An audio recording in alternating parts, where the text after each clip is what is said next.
बोलिए बहनों, कल कौन सा त्योहार था? नाग पंचमी का त्योहार था। और ये नाग किसके गले की शोभा है? भोलेनाथ के। आज हम सब लोग शिव गुरु के चरणों में एक कहानी कहने जा रहे हैं, जो न सास की है, न बहू की है, न राजा की, न रानी की, किसी की नहीं है। कहानी का तात्पर्य ये है कि भोलेनाथ की शरण में जो भी रहता है, चाहे नाग हो, बिच्छू हो, नंदी हो, शेर हो, क्योंकि उनके दरबार में सभी लोग हैं। गणेश जी चूहे के साथ हैं, माँ गौरी शेर के साथ हैं, स्वयं नंदी के साथ हैं और भगवान कार्तिकेय मयूर के साथ हैं। तो उनके दरबार में सभी लोग इकट्ठा हैं। तो इसलिए उनकी शरण में रहने वाले दूसरों को शरण देने वाले हो जाते हैं। तो बहनों, नाग पंचमी के अवसर पे जो है एक ग्वाला था और उसके 3 बेटे थे। छोटे छोटे बेटे थे, 2-2, 4-4, 6-6 साल के थे। तो ग्वालों का काम ही है गाय भैंस पालना, दूध बेचना। तो उसने बहुत सारी गैया पाल रखी थी और दूध वगैरह बेचती थी। उसको कारोबार था, वही उसका कारोबार था। तो उसने अपने दोनों बेटों को खूब पढ़ाया। दोनों बेटे बड़े होकर के पढ़ लिख करके बाहर चले गए कमाने। छोटा बेटा 8-10 साल का, तो उसका पढ़ाई लिखाई में मन लगता नहीं था, तो उसको उसे दूध बेचने में लगा दिया। जब दूध बेचने में लगा दिया तो वो बेचारा अपना घड़ा भर के दूध का ले गया बेचने के लिए। तो रास्ते में क्या देख रहा है कि छोटे छोटे सांप के बच्चे, 4-5 सांप के बच्चे वैसे बिलबिला रहे थे। तो वो अपना दूध आगे लेके नहीं बढ़ा, वहीं खड़ा हो गया। उन सांप के बच्चों को देख रहा है कि कैसे जो है बच्चे, इनके माता पिता कहाँ हैं, कैसे हैं।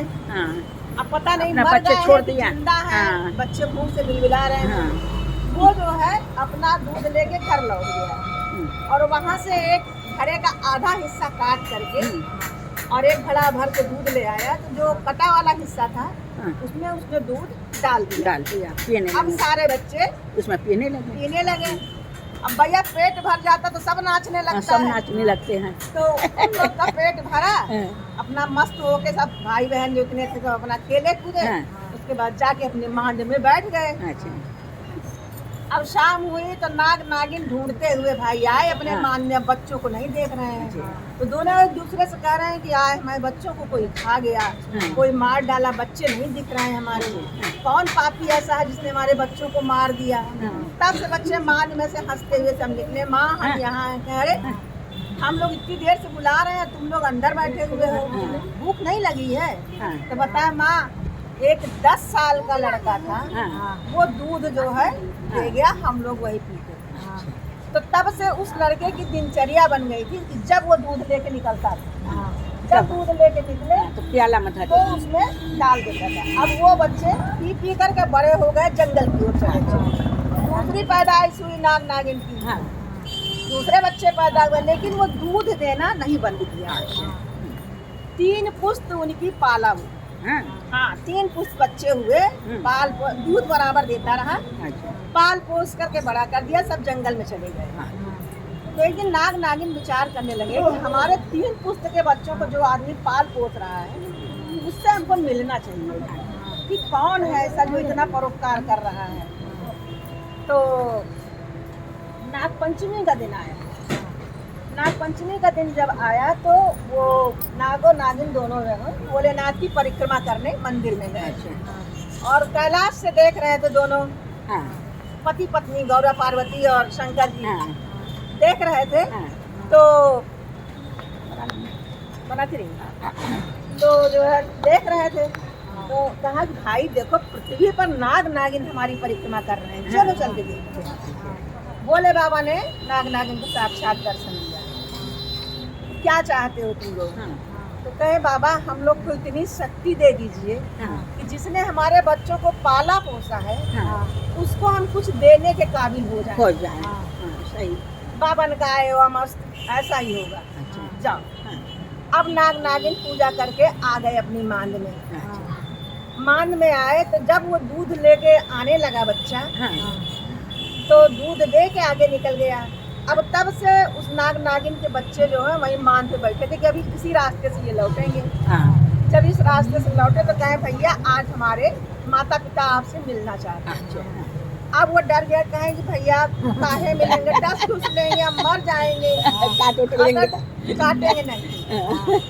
आए नाग नागिन, आए नाग नागिन तो हाथ जोड़े तो पूछे कि भैया तुम कुछ वर मांग लो, हम लोग से इतना सेवा किए हो।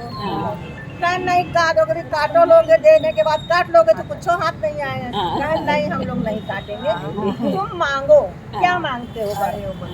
तो कहे कि हमारा जो ये दूध का मटका है ये सोने का हो जाए। अच्छा। और मेरे सर के जितने बाल है मत्थे तक के वो सब सोने के हो। और एक सुंदर राजकुमारी से मेरी शादी हो जाए।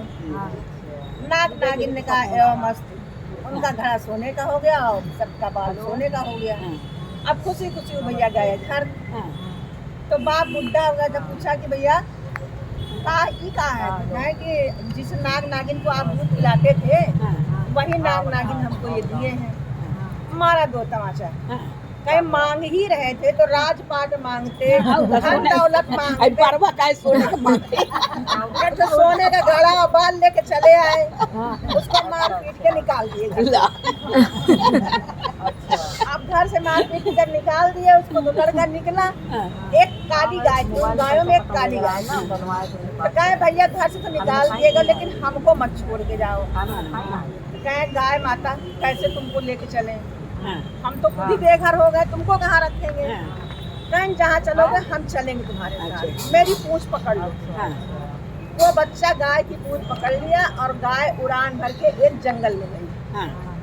जंगल में गई, वहीं अपना गाय और वो बच्चा रहते थे, दूध दूता था, पीता था। और वैसे ही जहाँ नाग नागिन बच्चे नहीं मिलते थे वो कटोरे में भर के किसी पत्थर उत्तर के पास दिल के पास रख पी लेते थे आ करके। ऐसे होते करते बीतता गया।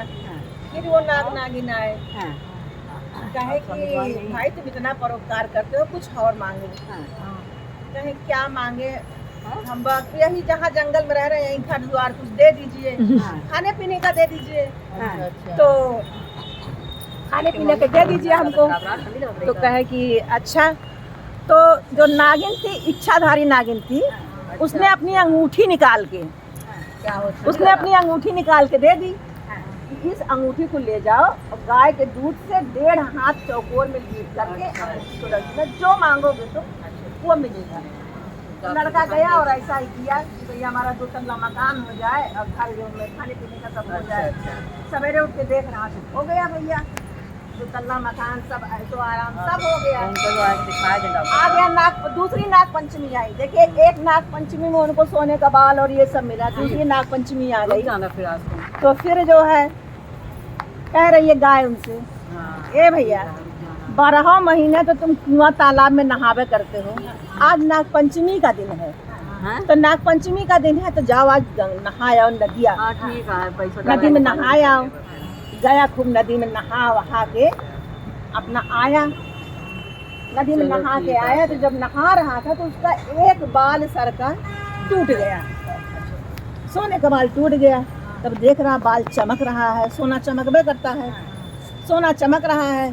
तो कह रहा कि इस बाल को ऐसे ही बहने देते हैं, किसी पत्ते में कोई छान के ले लेगा तो उसका गुजर बसर हो जाएगा।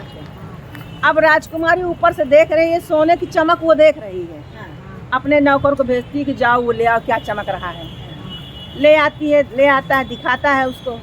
अतः तो सोने का बाल है। तो देखो लड़की का है कि लड़के का है? अगर लड़के का हो तो हम उसी लड़के से शादी करेंगे, उसी लड़के से शादी करेंगे जो जिसका सोने का बाल है ये। तो कहे कि अच्छा ठीक है।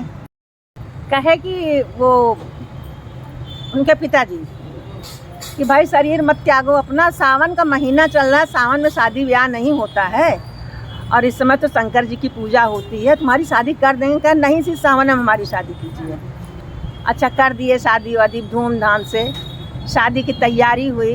अब भोलेनाथ का देखिए कृपा, जितने भूत प्रेत जितने थे सब इतने अच्छे बाराती बने, बढ़िया सुसज्जित बारात पहुंच गई दरवाजे पर, खातिर बातिर हुई और लड़की विदा। लड़की का हो देखो, हम तो सोचते खाली लड़का है, ये तो बड़ा रजवाड़े घर का लड़का है। ये तो इतनी शान से बारात आई है तो उसी के साथ ये चल दी।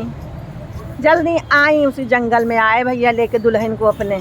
अब बीच में सब बाराती गायब हो गए, खाली दरवाजे की शोभा में भोलेनाथ सब शोभा बढ़ा करके बारात लेके गए, शादी करवा दी।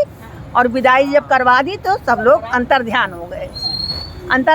और जब ये पहुंच गए बाग में, तब वो गाय कहती कि भैया ये मकान और ये सब ऐशो आराम सब मायावी है, तुम भोलेनाथ से वरदान मांगो और चलो अपने वहीं माता पिता के घर। हाँ, माता पिता के घर चलो। तो फिर उसने वो अंगूठी लीप के उस अंगूठी को रखा और फिर जो है मन्नत मांगी कि हमको अपने माता पिता के पास ले चलो और वहाँ हमारा घर इसी तरह बने। तो शिव गुरु की कृपा उन सांपों के ऊपर भी थी, सांपों ने इंसानों पे की। वो अपने माँ बाप के पास पहुँचे, वहाँ उनका फिर 2 तल्ला मकान हो गया, धन धान से भरपूर हो गया, लड़का बच्चा हुआ।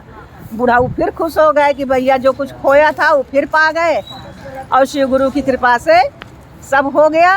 और कहने का मतलब कि सांप जो है उनके गले का हार भी है, गले की शोभा भी है, लेकिन उनकी कृपा उस सांप के ऊपर इतनी थी कि उसने जो है वरदान दे करके इतना बड़ा कार्य कर दिया। बोलिए हर हर महादेव, हर हर महादेव, हर हर महादेव। नीलम दीदी, हरेंद्र भैया की जय।